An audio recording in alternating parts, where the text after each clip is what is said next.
அனைவருக்கும் வணக்கம். இன்றைக்கி நம்ம இந்த வீடியோவில் என்ன பார்க்க போகிறோம் அப்படின்னா, ஃபிஷ் ஃப்ரை வந்து எப்படி பண்ணுறதுன்றதை வந்து பார்க்க போகிறோம். அதுக்கு நான் வந்து மீனை வந்து நல்லா வந்து கழுவி எடுத்து வச்சுருக்கேன். இதை வந்து நான் வந்து வறுக்கிறதுக்கு தனியாக, குழம்புக்கு வந்து தனியாக எடுத்து வச்சுருக்கேன். தலை எல்லாத்தையும் நம்மளால் வந்து வறுக்க முடியாது. அதனால் வந்து பாடி பீஸ்லாம் வந்து வறுக்கிறதுக்கு வந்து நல்லா வாஷ் பண்ணி மஞ்சள்தூள்லாம் போட்டு எடுத்து வச்சுருக்கேன். இது வந்து வெயிட் கம்மியாக இருக்கிறவங்க வந்து சாப்பிட்லாம். இது வந்து நெய் வஞ்சரம் இந்த மீன் பேர்.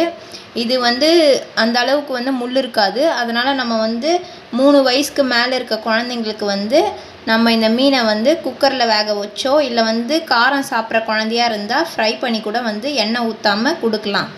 இப்போது வந்து இந்த மீன் வந்து நம்ம வந்து மசாலா போட்டு வந்து கலக்கிக்கலாம்.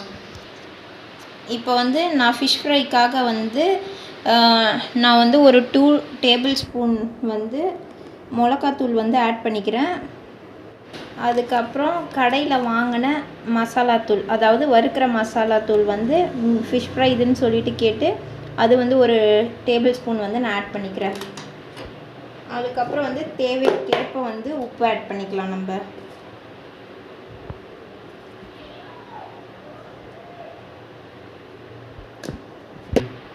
இப்போ நம்ம வந்து இதை கொஞ்சோண்டு ஆயில் ஊற்றி வந்து கலந்துக்கலாம். ஏன்னா ஆயில் ஊற்றி கலந்தோன்னா கொஞ்சம் வந்து நல்லா மொறுமொறுன்னு இருக்கும் ஃபிஷ் ஃப்ரை. அதனால் கொஞ்சோண்டு நம்ம ஆயில் ஊற்றி வந்து கலந்துக்கலாம்.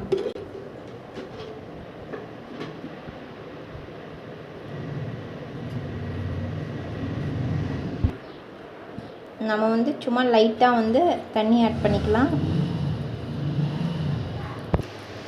இப்போ நம்ம இது வந்து தேவைக்கேற்ப வந்து தண்ணி ஊற்றி இந்த மாதிரி வந்து நல்லா வந்து மசாலா பதத்துக்கு கட்டியாக கொண்டு வந்தாச்சு.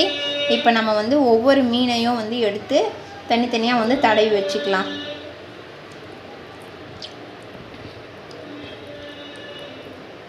இப்படி எல்லா மீனையும் வந்து நல்லா தடவி எடுத்துக்கோங்க. ஏன்னா தனித்தனியாக தடவினா தான் நம்மளுக்கு மசாலா வந்து ஒன்றுத்துக்கு வந்து மொத்தமாக சேர்த்து தடவினோன்னா இதுவாகிடும். இப்போ தனித்தனியாக தடவினாலும் நம்மளால் ஒழுங்காக கரெக்டாக வந்து தடவ முடியும். இதுமாரி ஒவ்வொரு மீனையும் வந்து நம்ம தடவி எடுத்துக்கலாம் தனியாக.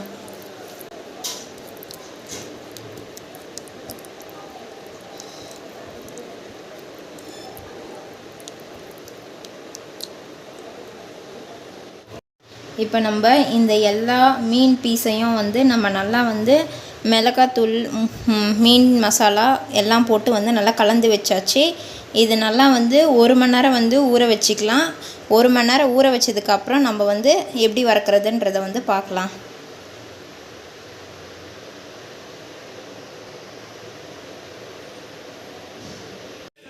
இப்போ நம்ம வந்து இந்த மீனை வந்து மசாலாலாம் போட்டு 1 மணி நேரம் வந்து நல்லா ஊற வச்சுருந்தோம். இப்போ இந்த மீனை வந்து நம்ம எல்லாத்தையும் வந்து ஒவ்வொன்றா வந்து வறுத்துக்கலாம். நான் வந்து லைட்டாக வந்து ஆயில் வந்து ஆட் பண்ணிக்கினேன். இப்போ வந்து நம்ம ஒவ்வொரு மீனாக வந்து போட்டு வறுத்துக்கலாம்.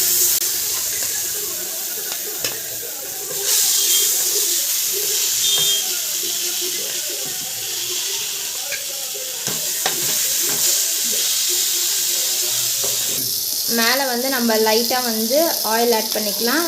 இப்போ நம்ம வந்து திருப்பி போட்டு ஒவ்வொரு பக்கமாக வந்து நல்லா வேகிற மாதிரி நல்லா ரெட்டிஷாக வந்து ஃப்ரை பண்ணிக்கலாம்.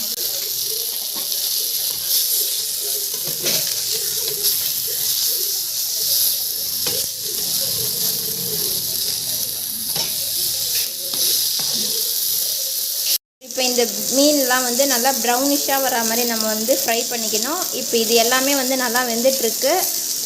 இதே மாதிரி ஒவ்வொரு மீனையும் நம்ம வந்து போட்டு நல்லா வறுத்துக்கலாம். இப்போ வந்து எல்லா மீனும் நம்ம வந்து வறுத்து எடுத்தாச்சு. இப்போ சுவையான மீன் வறுவல் வந்து ரெடி ஆகிடுச்சு. இதேமாரி உங்கள் வீட்டில் வந்து செஞ்சு பாருங்கள். நன்றி.